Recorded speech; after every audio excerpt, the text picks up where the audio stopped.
happy. We go all over the country being that soccer dad or whatever it is, but basketball, volleyball, everything like that. It's like that. It's like that. It don't matter. I got Shay in the house. I got Doggy in the house. My man Swag Goo is in the house. Ladies and gentlemen, you know what I like to say. Holla at your boy. Let's go. I am levitating with excitement over the performance of CeeDee Lamb last night, of George Pickens last night. Javonte Williams. This is unbelievable. The Eagles think they're going to beat this team 13-10, Jeff Saturday. I don't think so. The Cowboys are going to put up points on Sunday. They're going to beat the Eagles. They're going to go into Thanksgiving with a chance, and that's all they need. So you're saying there's a chance. Yeah, Greeny all in now on the Cowboys. He's going to hold on to that one for a little bit. Good morning, everyone. Chris Russo, you might know him as Mad Dog. Here with us, we got Swagoo, obviously Stephen A. as well. And yes, I am Shay Cornett. And guys, guess what? We can turn the page to week 12 in the NFL season. We're here. I can't believe it. And the highlight is going to be the Dallas Cowboys. What? Taking on the Eagles in Jerry's World this game. So much more interesting after the Cowboys dominated the Raiders on Monday night and looked to be much improved, especially on the defensive side of the ball. Monday was the first time we saw the Cowboys trade acquisitions take the field, along with those that came off the injury list. But on quite the display against the lowly Raiders. But can it carry over Sunday against a divisional opponent? Look, the Cowboys enter the game on Sunday with a 7% chance to reach the playoffs, 10th best in the NFC. With a win, the chances increase to 12%, but with a loss, they will have only a 3% chance to make it. So, they got to have it. Here's Greeny going all in on the Cowboys. You might as well go all the way. Yes! Yeah. Which one of these is the front here? The small side. The small side is the front? Okay. How's this look? Oh, yeah. Okay. I got two options. That's it, right? Oh, this is option A. I like it. I like it. And then I've got Got option another option. B. No. No. You're a villain, Greeny. You're a villain. Wear the black hat. You're a black hat. All right, fair enough. Let's go, Johnny. Just take that piece of lint off the front of it. Yeah, there you go. How's that look? Yeah. How's that? Tough. Yeah. How about that, Got it, Stephen A? partner. How about that? You gotta hit us with a how about them Cowboys? Yeah. How about them Cowboys?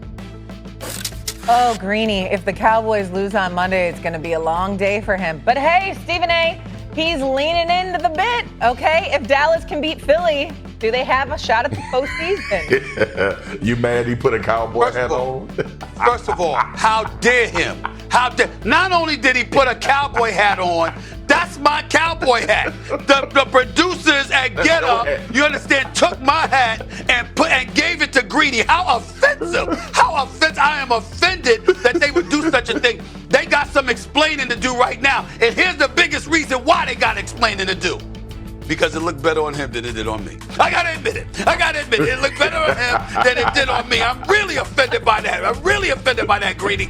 Having said all of that, we gotta be fair-minded here. Cowboys got a really damn good chance of winning this game. I think Monday morning, I think I'll give it a 50-50 possibility that the Dallas Cowboys, Greeny comes back on first take, strutting and flexing and all of this other stuff. Dak Prescott, since Nick Sirianni has been a head coach for the Philadelphia Eagles, Dak Prescott is 4-2 against them. All right, and this is including the 24-20 loss in the season opener. They've been averaging 35 points a game against the Philadelphia Eagles defense. Okay, we got to remember that 285 yards passing a game against the Philadelphia Eagles since Nick Sirianni has been coach. All right, 16 touchdowns and just one interception for Dak Prescott in those 6 games. Dak Prescott balls against the Philadelphia Eagles, and they're going to be on their home turf. You got Pickens, you got CeeDee Lamb. I mean, listen, when you look at the Dallas Cowboys offense, they're formidable. When you look at the way the Eagles offense has been struggling, that's definitely real as well. Now, the Eagles defense, you didn't have Jalen Carter, who got suspended, or got ejected, rather, in the opener 6 seconds in for spitting on a player, okay? Overshown, he wasn't there, all right, but he's back now. You look at Quentin Williams, he's there now, okay? You look at Logan Wilson, he's there now. And the Dallas Cowboys defense, obviously, is significantly better than they looked earlier on in the season. So it is entirely plausible. I think this is a pick'em game, to be quite honest with you. The record is not something that you should pay attention to. You should pay attention to what the Cowboys are capable of and what the Philadelphia Eagles, who just invent ways to win games, how interesting and compelling and intriguing they've made games. all throughout this season when when you would think that they would run roughshod over somebody and run away with a game. It's been far more interesting than we suspected. I suspect that's going to be the case Sunday, and we'll see what happens. I can't believe this. Stephen A. yesterday was making fun of the Cowboys because they beat such a bad Raiders team. And now it's a 50-50 chance they win on Sunday? Well, listen. Greeny has convinced you as well, my friend. Let's be accurate, Shay. Here's what happened. I was sitting up there and saying, what is all the bloviating about with the Cowboys because they beat the Raiders? It wasn't so much we were talking about what they're capable of doing against the Eagles this Sunday, Detroit or Kansas City or anybody else. It was that everybody was acting like they wanted to throw a parade because they played a moribund team like the Las Vegas Raiders. I mean, we're talking about Sin City. What happens in Vegas stays in Vegas. And you got people in Vegas that don't want any association with the Raiders. That's how bad they are. And we were making a big deal about that. I was like, what the hell? Did they play the Raiders? What are y'all making such a big deal over it for? That's all I was saying, but I understand. All right, so Swagoo, what do you think now? If the Cowboys do win on Sunday and they do find a way to beat the Eagles, what are the chances that they make the postseason this year? I give them about a 20% chance. Listen, I understand the excitement of going into this game. It's a divisional game. I played this game for 8 years. You play twice a year, and sometimes it gets out of hand, but majority of the time, it's a close game, and it's a battle until the end. But I still am on the fence about Dallas. I haven't seen them perform well against really good teams in the last 3 outings. You think about I'm talking about the offense in particular. The Las Vegas Raiders were horrid. The Las Vegas Raiders, Shay, had 12 men on the field when Dallas was kneeling to end the game. That is inept. I think that's the first time I ever seen that in my life. When a team is in victory formation and you have too many men on the field. That's how bad the Las Vegas Raiders are right now.